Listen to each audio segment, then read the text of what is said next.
Right, I'm going to crack on with this thing. Well, saying that, I'm going to crack on with it. I've got the table set up to the right. Once this is off, I can do whatever I want with this bench. Not like that interests any of you guys. But anyways, like I said, I've got the engine out. I'm making a start on it. So he has the engine out. Oh, come on, phone. Right, there we go. That'll do me. Anyways, the carb's off.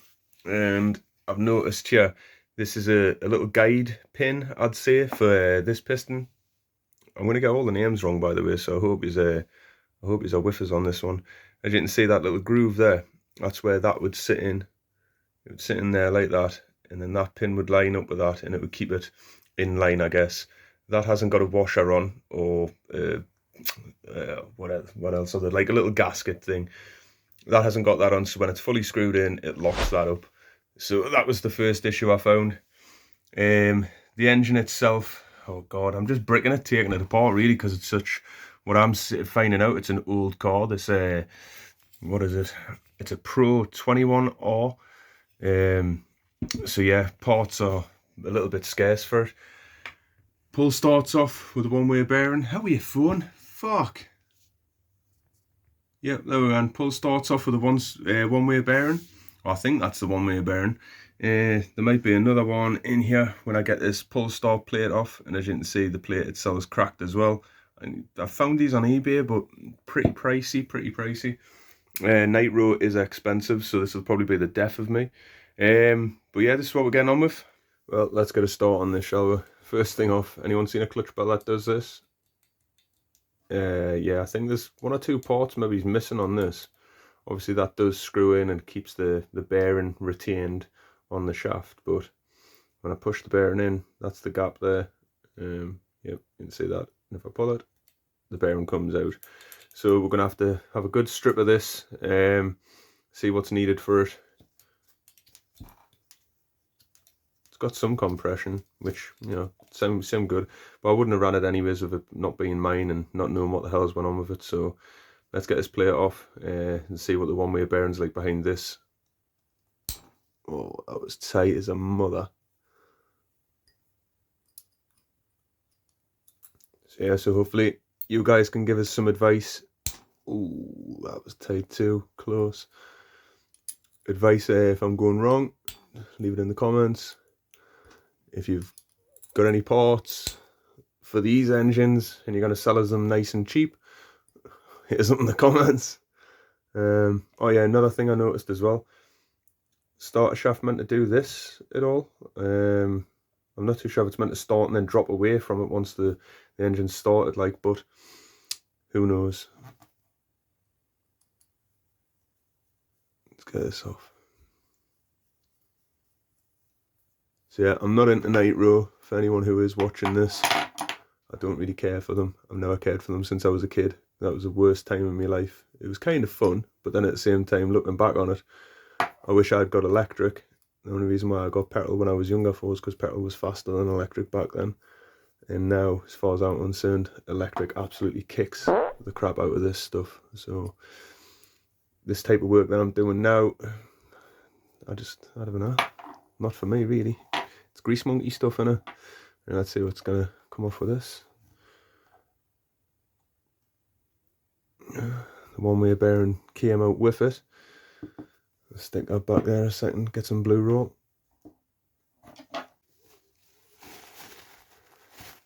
Yep. In fact, is that? So I don't believe this, I think this is just the one-way bearing for the pull start. The engine, some engines have got a one-way bearing in here, and this setup here for the plate, the pull start plate's different. So yeah, bit different, I guess. I'm gonna have to download some schematics as well and look around for this thing. But we will get it running again. Look at the state of that. Seen the colour of it. Nice, and then when you pull that out as well, beautiful. So a lot of cleaning, a lot of oiling, and hopefully it'll go back together well. Because I ain't got no money for parts on this one. I ain't spending money on a nitro anyways. Not for sure. Surely not. Right, put the screws with the plate. People be saying as well, don't leave it open like that. If you're going to clean it, oil it up, it'll rust. Have you seen the state of it? If you're watching this as well, right, I keep getting people saying, oh, you need to do lives and stuff, right? But like, I hate waffling on it, the camera, even when I'm recording something like this. So I guess that's why I'm going to try and leave a lot of this in to get used to talking crap, I guess, crack. But to be honest, I'm not used to waffling on at a camera and cracking on with something like this. I'm used to just finding my points, telling you, getting it done, editing it, kind of thing, you know. So yeah, I'm just not used to chatting crap. So I'll leave as much of this in as I can of me waffling on and shit that I say. And if I feel comfortable enough, I'll do a live. But I can't say he's getting a lot of work done live anyways, because I just sat here just talking crap to you, wouldn't I? Next step from here, what would you guys say? I don't know, it doesn't really matter, does it? You've seen the state of it in there. Nuts. Does anyone hold hopes for this engine, really? Right, let's get this clutch bell off and see what's happening behind here. I'd already cracked this off, by the way, because I noticed the clutch bell was so loose. Yeah, someone Loctited this on pretty bad.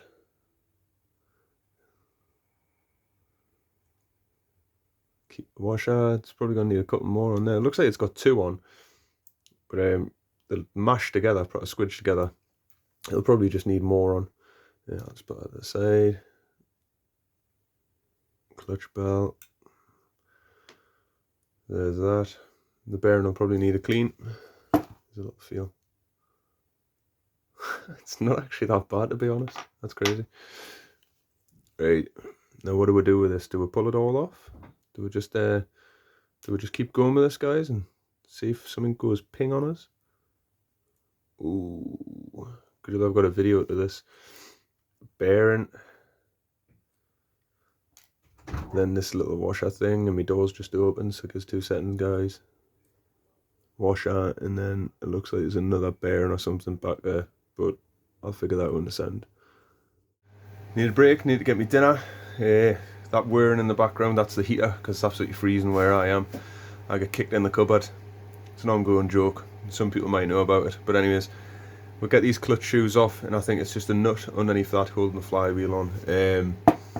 I understand that you're meant to have a tool for this, but as I haven't got a tool, I am the tool. And what we're going to do is, if you guys can see this, what's that like for light? Because let's see if I can brighten that out a bit. Nah, doesn't work. But anyways, the trick is separate one of the shoes with your finger while stabbing yourself. And when you do that, if you can just see in there, can you see that pin there? This little pin here? So you need to get that out of the groove of this nut, and then that'll pop up that one, and then you can take the rest off in succession.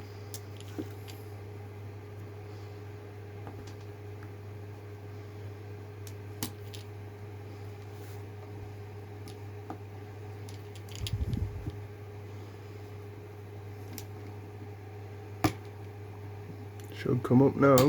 There we go. There we go. So there's one off. Obviously that's the pin the way it's meant to sit in. That goes on your clutch bell. They came off really easy once I was off camera, so I'll just slide one on so you can see it actually.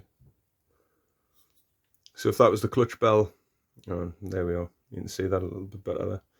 So if that was the first one going on, you've then just got to get a screwdriver in to slide that just over the collet, and it's got a very slight chamfer to it, as you can see there. So once you've made it on there, you just slide it off. So basically getting this clutch bell off the shoes, I could have just grabbed it and pulled the entire thing off. But yeah, lesson learned, I guess. So that's them 3. Time to get with big tool in, which obviously you get with all your nitro cars. In fact, what I'll do is I'll take the glow plug out as well. I don't know if any of this works. The glow start itself didn't work, that I got with the car. I need that out of there. There we go. You just remember these little things for your glow starts as well. You need those. Some people use a piston stop. It screws in there. but I won't do it, or a crank stop, whatever. I think I'm just going to grab a hold of this and we'll go for it. Oh, it's not that side, that's for damn sure. Here we go. Oh, fuck me, that's on tight. But yeah, anyways, so as you can see there, it's a 10mm. Yep, 10mm. And it goes straight over, and the tool is actually recessed inside. So we've got these tools coming really handy. But I think I'm going to have to get a hold of that with a cloth and give it a good crack. I'll see you in a second.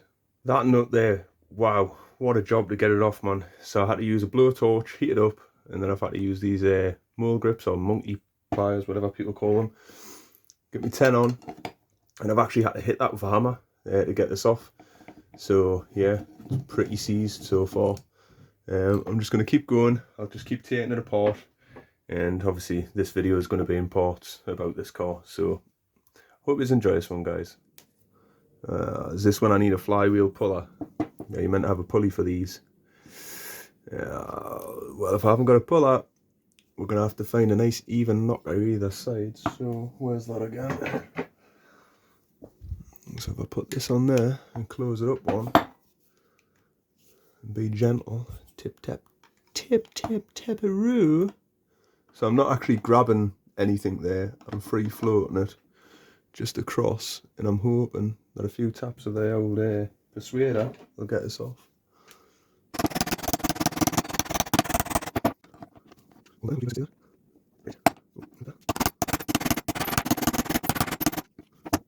don't think I'm doing any damage, so we'll just keep going.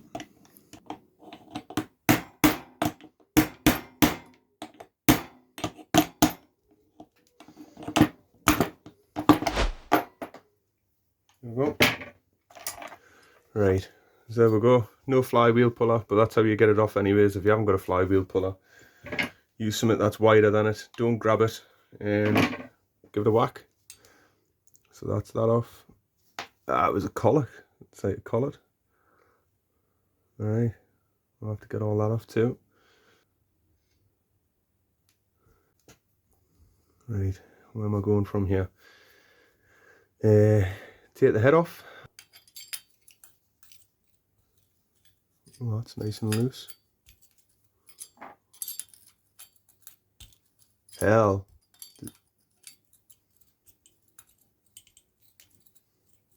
Ah, there's one rounded in there, surely. You've got to be taking the piss out of me. This will be interesting. See if I can get that out. That's rounded too. Yeah, this is going to be interesting, guys. I'm going to do all this off camera. Hopefully I'll get it off on camera, get it off anyways, and I'll get back to you. So as you can see, I've got 4 of them out. The usual trick of taking like the little star shape bit and putting it down in there and hammering doesn't quite work.